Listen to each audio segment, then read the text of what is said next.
Amen. Praise the Lord. At sa mga oras na ito, tayo po darako na sa pinakamahalagang bahagi ng programa, kung saan ang pakikinig at banal na pag-aaral na banal salita natin malapag ng Jesus. Sa ating pong yanda ang ating mga pakinig at pwede po natin isulat, take note. Ang na po binibigay mong pagkakataon sa ating beloved ordained preacher, beloved brother Boy Kaluya. Amen. Purihin po ang ating pinakamamala Panginoon. God bless you sa ating beloved MC, beloved brother Pao. Ang minamahal, nagpapaabot din po ko ng pagbati sa mga minamahal po natin mga kapatid sa ating pinakamamahal na Panginoon, sa lahat po ng mga minamahal natin mga webcast viewers, Luzon, Visayas, Mindanao. Sa mga kapatiran natin sa ibayong dagat, maligayang panonood at pakikinig po sa inyo. Mga kapatiran natin, mga minamahal sa Metro Manila, maraming salamat po sa inyong patuloy na pagsuporta sa ating pong banal na gawain. Nagpapabot din po ang dobling paggalang sa ating minamahal at ginagalang na beloved pastor, beloved evangelist Wilde Estrada Almeida, the entire prophet of our loving God, sa lahat ng mga beloved children, the Almeida family, sa patuloy po nating pag-alaala sa mga hindi malilimutang aral natin beloved assistant pastor Lina C. Almeida, at higit sa lahat ang pinakamata sa pagsamba, pagpupuri, pagluwalhati ay para sa ating dakilang Diyos nating pinaglilingkuran, ang ating pinakamamahal na Panginoong Jesucristo. Kaya hindi naman manalangin mo muna tayo upang minsan pa maunawaan po natin ang mga banal na salita ng ating pinakamamahal na Panginoon. Manalangin po tayo. Dakil at mapagpala po naming Ama, Diyos na makapangyarihan sa lahat. Sa pangalan ng aming pinakamamahal na Panginoong Jesucristo, kami po humingi ng kapatawaran sa lahat ng aming mga pagkukulang, mga pagkakamali, pagkakasala. Dakilang Diyos, patawarin mo po kami.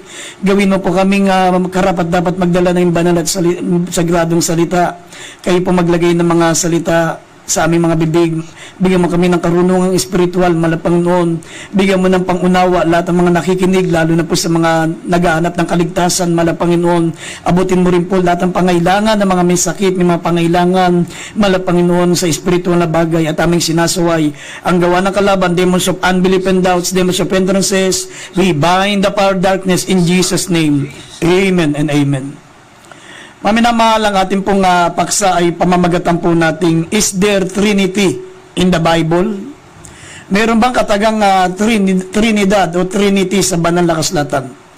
Dito sa banal na kasulatan, maminamahal, kung meron pong nababanggit na Ama, Anak, at Espiritu Santo, maminamahal, katulad ng mababasa natin sa Mateo 28, talatang 19, at mababasa rin po natin yan sa 2 Corinthians chapter 13, minamahal, na mababasa po natin na binabanggit po yung katagang Ama, katagang Anak, at Espiritu Santo.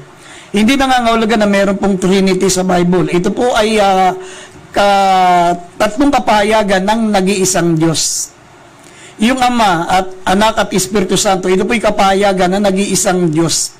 Sa Bible po, maminamal, wala pong tatlong persona ang Diyos, kundi one God in three manifestation. Yan po ang totoo sa Bible. Kaya nga, maminamal, libo-libong taon, tayo po ay nadaya ng reliyon. Nadaya tayo ni Athanasius. Nadaya po tayo, mga minamahal, ni Constantine the Great. Kaya nauso po yung simula ng ating prayer, yung panalangin na sa sign of the cross tayo, maminamal, bilang pagkilala sa merong Ama, merong Anak, at may Espiritu Santo. Kaya nga, nagsa-sign of the cross tayo bago tayo magsimula manalangin. Pero ang totoo po niyan, ito po ang umahadlang bakit hindi pinakikinggan ng Diyos ang ating panalangin. Kasi hindi ganun ang panalangin, mga minamahal.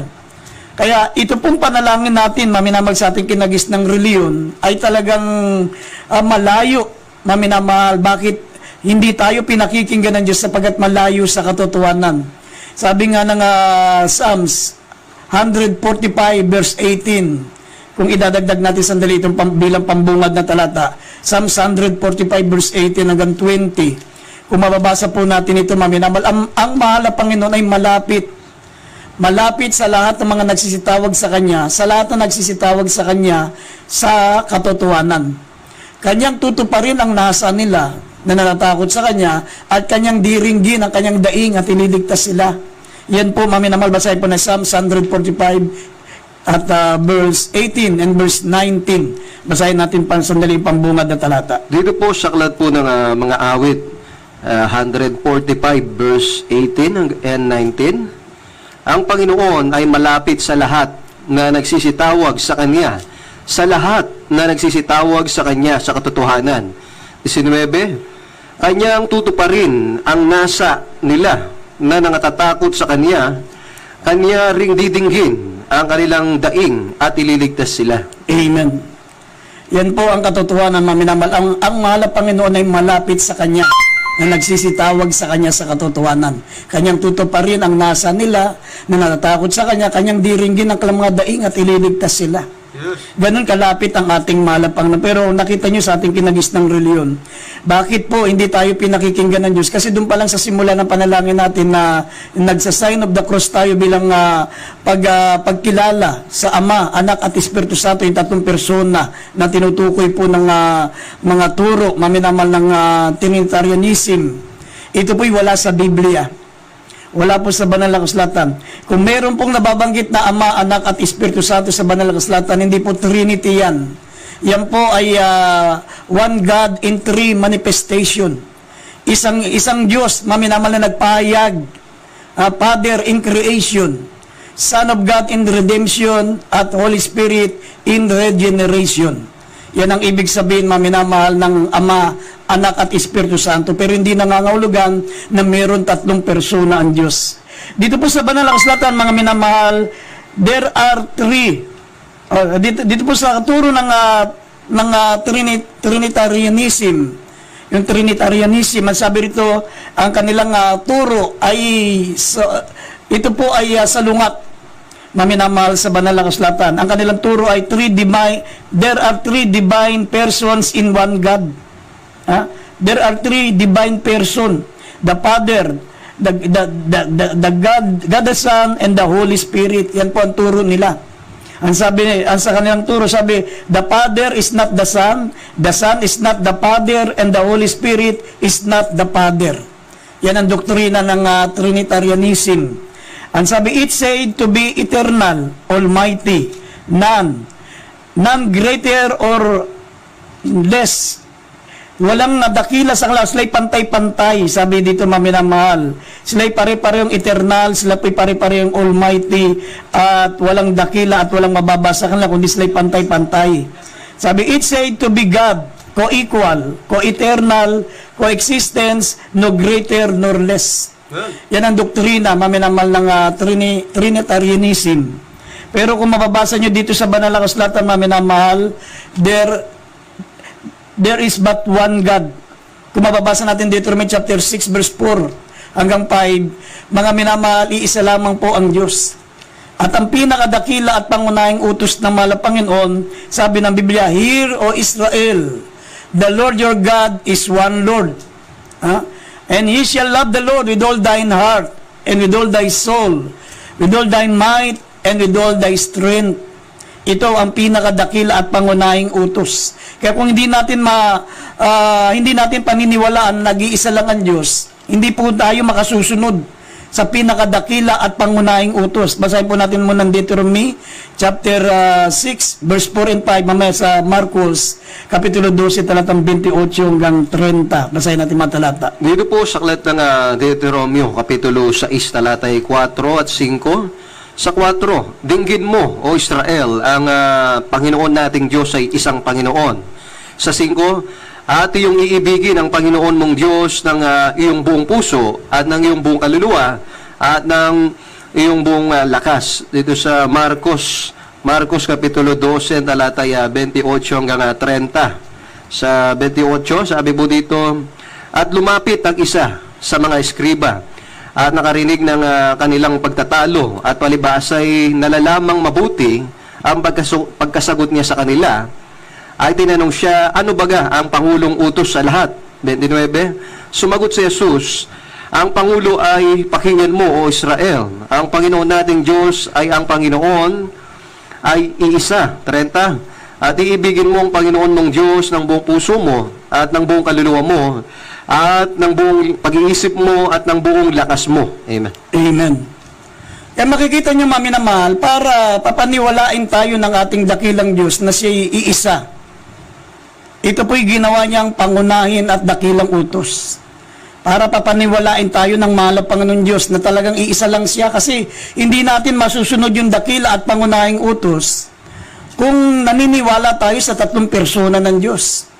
Kasi sabi, ibigin mo siya ng buong puso mo, buong lakas mo, buong pag-iisip mo at buong kaluluwa mo. Paano mo maiibig ang Diyos ng buong lakas, buong puso, buong kaluluwa mo, buong pag-iisip? Kung ang paniniwala natin ay maliban sa Diyos Ama, mayroon pang Diyos Anak. Tapos mayroon pang Diyos Espiritu Santo. Pag nagdasal tayo sa Diyos Ama, iisipin natin baka hindi tayo pakikinggan, baka magalit ang Diyos Anak. Pag naman nanalangin tayo sa Diyos Anak, isipin natin baka naman magalit ang Diyos Espiritu Santo. Nahahati yung isip natin. Kaya nga kung mababasa nyo ang James chapter 2 verse 19, sabi ng Biblia, ang mga demonyo man naniniwala na isa lang ang Diyos at nanginginig pa sila.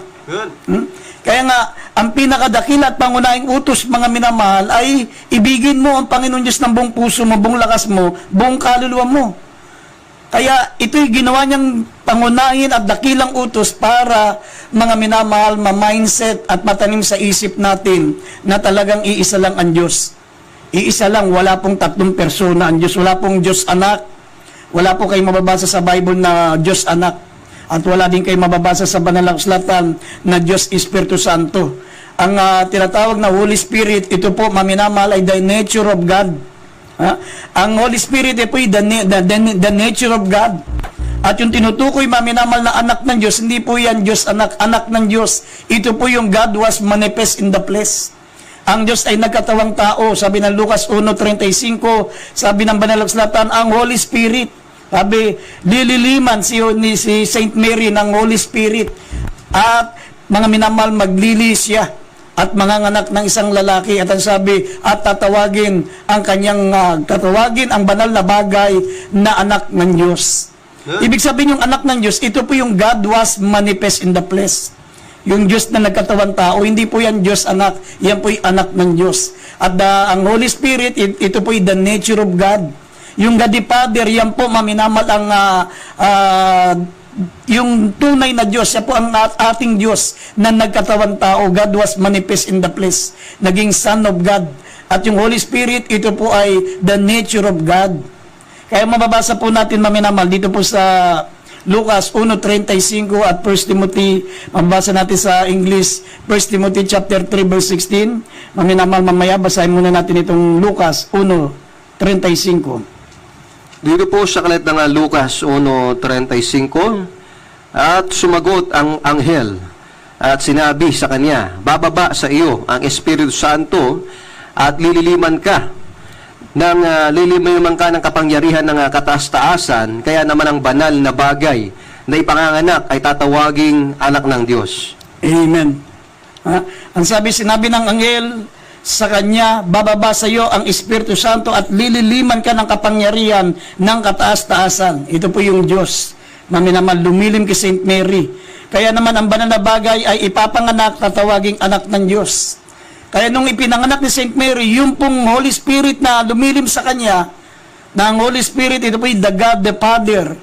Sabi, yan po, maminamahal, ay tinawag na anak ng Diyos. At ang anak ng Diyos na ito po yung tunay na Diyos at buhay na walang hanggan. Sabi ng 1 John 5:20, ang anak ng Diyos na tinutukoy, ito po ang ating mahal na Panginoong Kristo na sabi, ito ang tunay na Diyos at buhay na walang hanggan. Basahin po natin, 1 John 5:20. Dito po sa aklat ng 1 John chapter 5 verse 20, at nalalaman natin na naparito ang anak ng Diyos at tayo'y binigyan ng pagkaunawa upang ating makilala siya na totoo at tayo'y nasa kanya na totoo sa mga tuwid bagay, sa mga tuwid ay sa kanyang anak na si Jesucristo, itong tunay na Diyos at ang buhay na walang hanggan. Amen. Kaya yung tinutukoy maminamal sa Lucas 1:35 na Holy Spirit na lumilim kay Saint Mary at tinawag na anak ng Diyos, ito po ang tunay na Diyos at buhay na walang hanggan. Nabasa po natin maminamahal sa 1 John 5:20. Sabi rito, binigyan tayo ng pangunawa.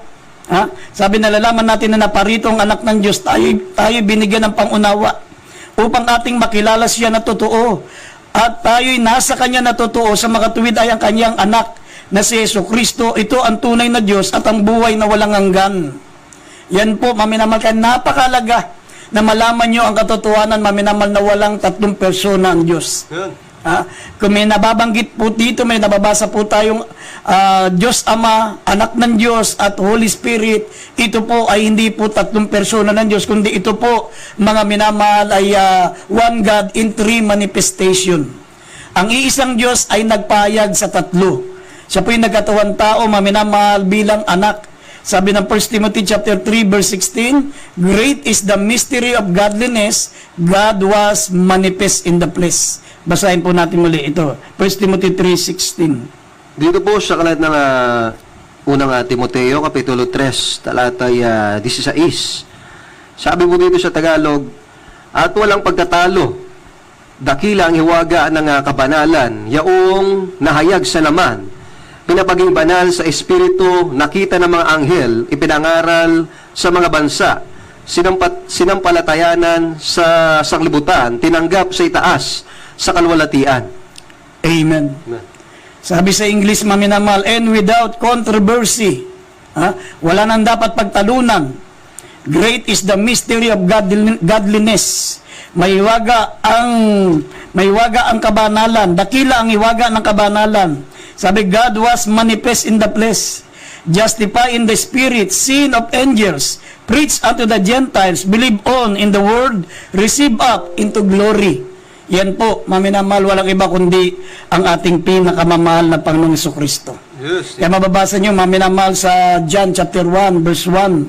Sabi, in the beginning was the Word was with God, and the Word was God. Ito pong salita, maminamal, walang iba kundi ang ating mahal na Panginoong Jesucristo. Sabi ng Biblia, siya po ay Diyos. In the beginning was the Word, and the Word was with God, and the Word was God. Sa verse 3, maminamal, ito pong tinutukoy na word, ito po ay the Creator. Siya po yung manlilika. Father and Creator. Father and creation. Sabi rito, all things were made by Him, and without Him was not anything made that was made. Sa verse 10, maminamahal, ng John chapter 1 verse 10, He was in the world, and the world was made by Him, and the world knew Him not. Siya ay nasa sanlibutan, at ang sanlibutan ay ginawa niya, at siya hindi nakilala ng sanlibutan. Sa verse 11, He came unto His word. He came into His own receive Him not. Naparito siya sa kanyang sarili, at siya hindi tinanggap ng sariling kanya. Pero sabi ng verse 12, dapat ang lahat na sa kanya ay nagsitanggap ay pinagkalooban niya sila ng karapatang maging anak ng Diyos sa makatuwid bagay ang mga nagsampalataya sa kanyang pangalan. Mga minamahal, magiging anak lang kayo ng Diyos kung maniniwala tayo, mga minamahal, na ang ating Diyos ay ang ating mahal na Panginoong Jesucristo. Siya po ang Ama, siya po ang Anak, at siya po ang Espiritu Santo. Magiging anak lang tayo ng Diyos kung sasampalatayanan natin siya. Sabi ng verse 14, maminamal, and the Word was made flesh and dwelt among us, and we live ang sabi ito, and we beheld His glory, the glory as the only begotten of the Father, full of grace and truth. Nagkatawan tao ang salita at tumahan sa gitna natin, at nakita namin ang kanyang kalulatian, gaya ng bugtong na manapuspos ng biyaya at ng katotohanan. Yan po, maminamahal. Kaya dapat maunawaan niyo po bakit malayo ang tao sa Diyos. Bakit, mga minamahal, hindi tayo pinakikinggan ng malapan, kasi sa paniniwala natin, maminamahal, sa tatlong persona ng Diyos. Doon pa lang sa prayer, maminamahal, doon pa lang sa tinatawag na sign of the cross, doon pa lang sa introduction ng prayer natin, mali na po. Maminamahal, mali na po yung ating paniniwala na nananalangin po tayo sa tatlong persona ng Diyos. Dito sa John chapter 14 verse 13 hanggang 14, mga minamahal, ang panalangin ay tanging sa pangalan ng mahal na Panginoong Jesucristo. Dapat mananalangin tayo, hindi na kailangan ng sign of the cross.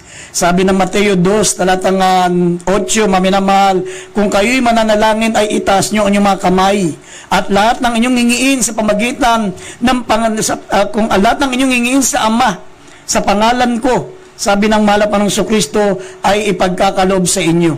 Sa pangalan ng Panginoong Kristo, ano man ang ating hihingiin sa Ama, ay ipagkakalob sa atin ng ating dakilang Diyos, mga minamahal. Ito po ang tamang panalangin.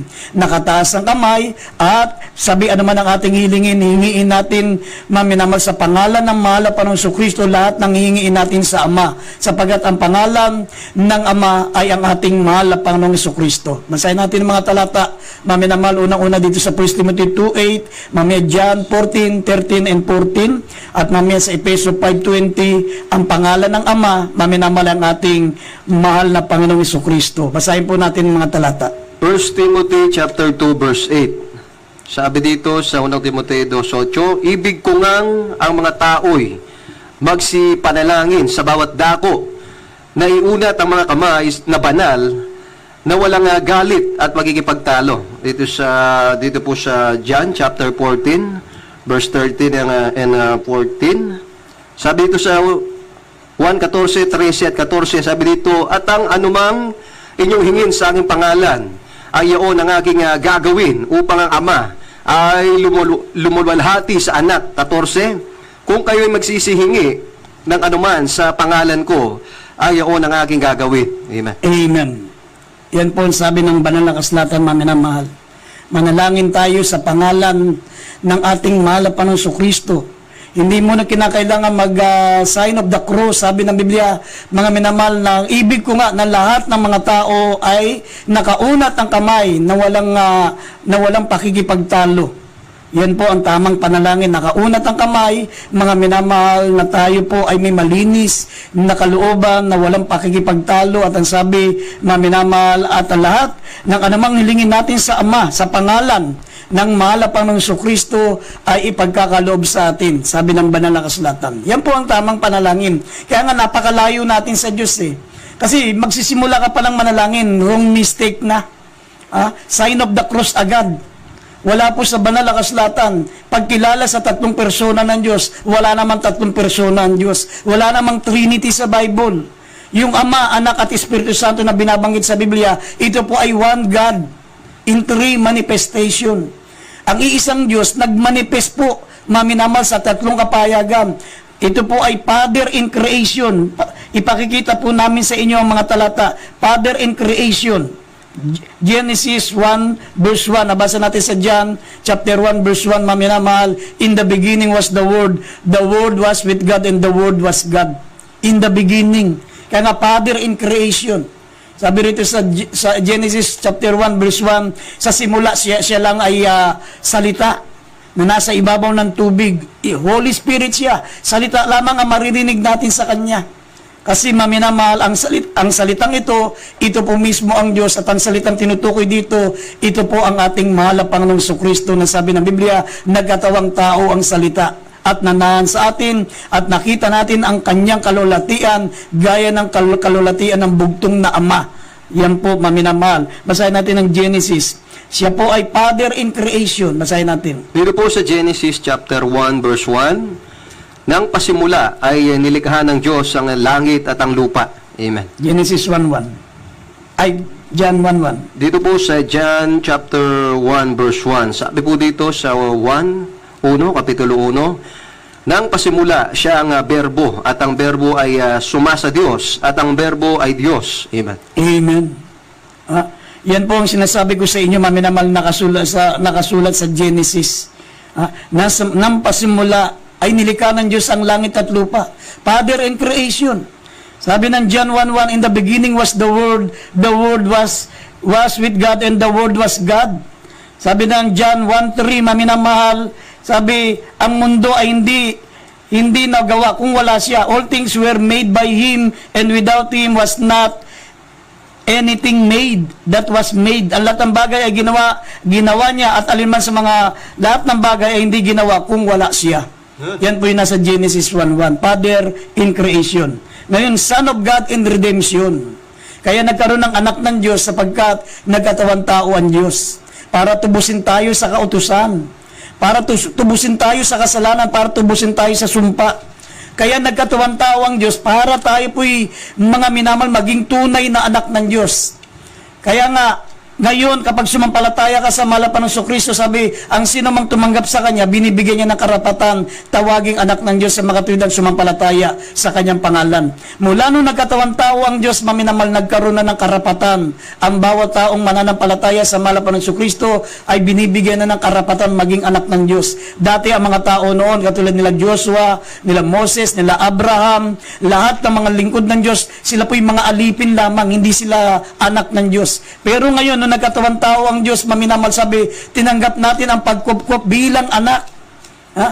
Tinanggap natin ang pagkupkup bilang anak. Sabi ng Biblia, kaya ang Diyos ay nagkatawang tao para matanggap natin ang pagkupkup bilang mga tunay na anak ng Diyos. Basa natin Galatia 4, verse 4 hanggang 7. Dito po sa Galatia Kapitulo 4, talataya 4, 7. Sabi po dito sa Galatia Kapitulo 4, datapwat nang dumating ang kapanahunan ay sinugo ng Diyos ang kanyang anak na ipinanganak ng isang babae na ipinanganak sa ilalim ng kautusan upang matubos niya ang nangasa ilalim ng kautusan upang matanggap natin ang pagkupkup sa mga anak. 6. At sapagkat kayo'y mga anak ay sinugo ng Diyos ang espiritu ng kanyang anak sa ating mga puso na sumisigaw, Aba, Ama. Ano pa't hindi ka na alipin, kundi anak, at kung anak, ay tagapagmana ka nga sa pamamagitan ng Diyos. Amen. Yan po, maminamahal ang sabi ng banal na akslatan. Kaya nga, mas mapalad po tayo ngayon sa panahon ng tinatawag na regeneration. Sa panahon ngayon, maminamahal ng tinatawag na redemption sapagkat tinanggap po natin ngayon ang pagkubkop bilang mga anak.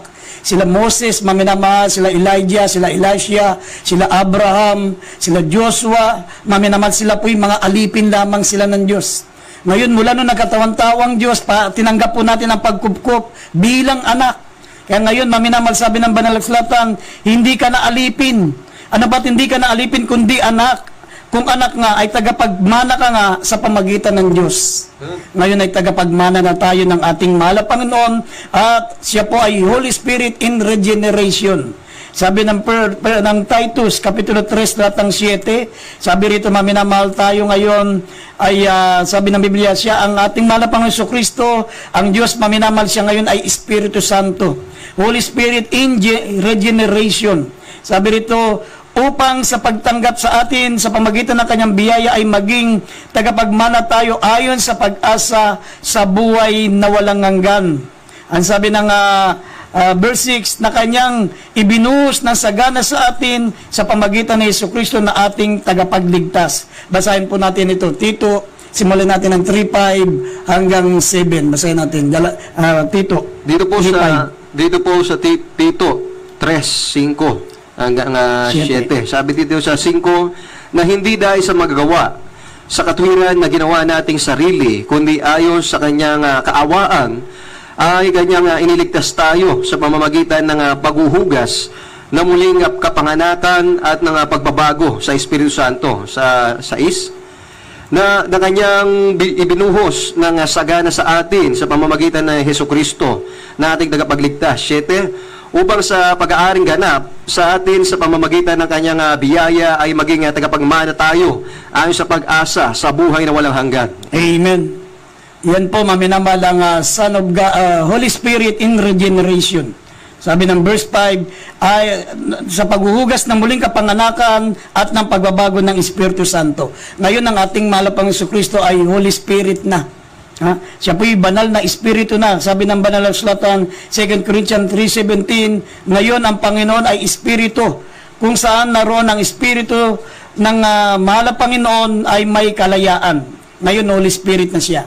Ha? Father in creation, Son of God in regeneration, Son of God in redemption, and Holy Spirit in regeneration. Yan pong ibig sabihin ng Ama, ng Anak, at ng Espiritu Santo.